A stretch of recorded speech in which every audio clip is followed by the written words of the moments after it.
Climate change is one of the most pressing issues of our time, requiring immediate and sustained action from all sectors of society. The consequences of global warming, rising sea levels, more frequent and severe natural disasters, and shifting weather patterns threaten ecosystems, economies, and human health worldwide. Urgent action is necessary to mitigate these impacts and prevent irreversible damage. By reducing greenhouse gas emissions, transitioning to renewable energy sources, and adopting sustainable practices, we can slow the rate of climate change. Individual actions, such as conserving energy and reducing waste, combined with collective efforts from governments, businesses, and communities, are crucial. Addressing climate change is not only an environmental imperative but also an ethical one, ensuring a livable planet for future generations. We must act now to safeguard our world and create a sustainable future for all. From an international perspective, the world is experiencing unprecedented changes, and global climate governance has become an important area for consolidating the strength of countries and promoting the construction of a community with a shared future for mankind. Actively preventing and resisting climate risks and improving the ability to adapt to climate change have become a global consensus. In recent years, extreme weather and climate events and disasters such as extreme high temperatures, droughts, heavy rainfall, and forest fires have occurred frequently, attracting global attention, further highlighting the importance and urgency of adapting to climate change. In this video, I explored issues related to carbon neutrality, which is one of the indicators of environmental change. The other indicators were not achieved as expected, firstly due to limited time and secondly due to limited technology.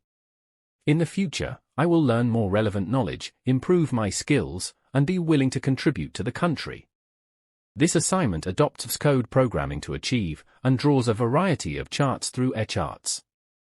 To use eCharts, you first need to import the eCharts.js file, then prepare a DOM container with height and width, and finally set up various chart configurations through option to draw the icons.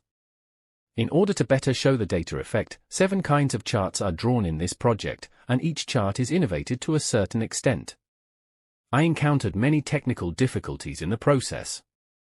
The following on the characteristics of each chart, the difficulty in drawing the chart, and the method to solve the problem configuration for analysis. This project is fully programmed with Xcode and displayed in the form of a large visual screen. The layout and typesetting of the screen is the first difficulty encountered in this project. After initializing the HTML, I split the screen into a top column, and left, center, and right columns.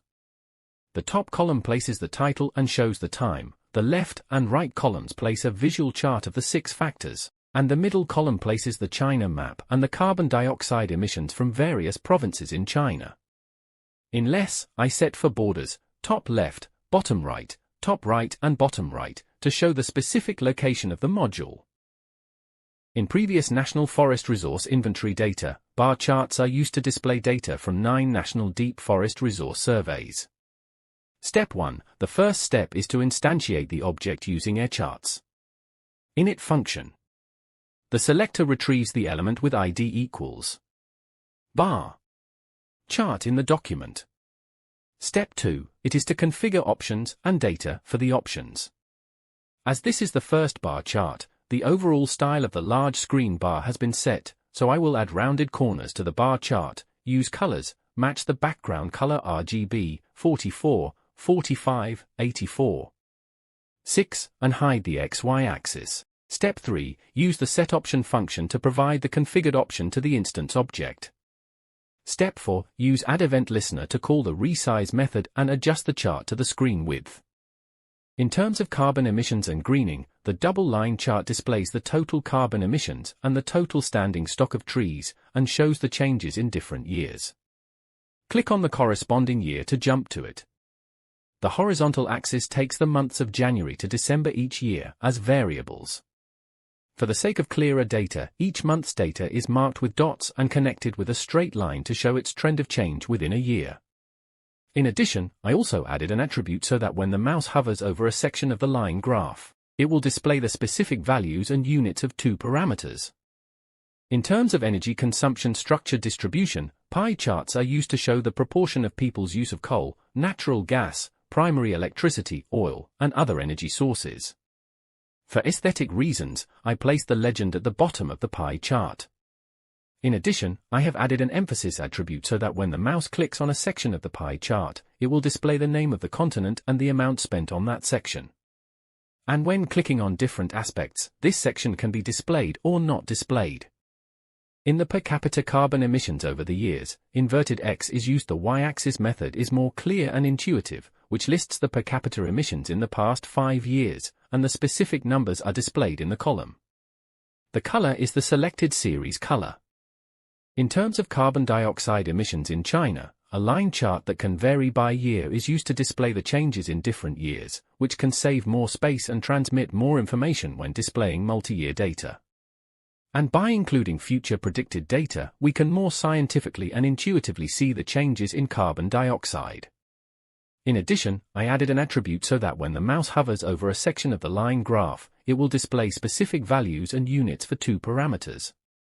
For the national carbon peak and carbon neutrality values, a radar chart is used to visually display the distribution of various indicators of the carbon neutrality index in order to observe the gap between the current indicators and expected goals, as well as the best and worst indicators, which can be used for future improvement. The map first uses a heat map to display the tree planting rates of each province, represented by green dots. The larger the diameter, the higher the value, the denser the points, the denser the tree planting rate in each district and county of the province. Then, the values for each province were linked and clicked to jump to. This module requires the configuration of the corresponding map. JS file and corresponding map settings, which will not be described in detail. Taking Beijing as an example, it mainly including Beijing Carbon Peak Neutrality Index module, Provincial Map, Forest Resource Data module, Decoupling Index module, Unit GDP Carbon Dioxide Emissions, Energy Structure module, Carbon Emissions module, and Energy Consumption module.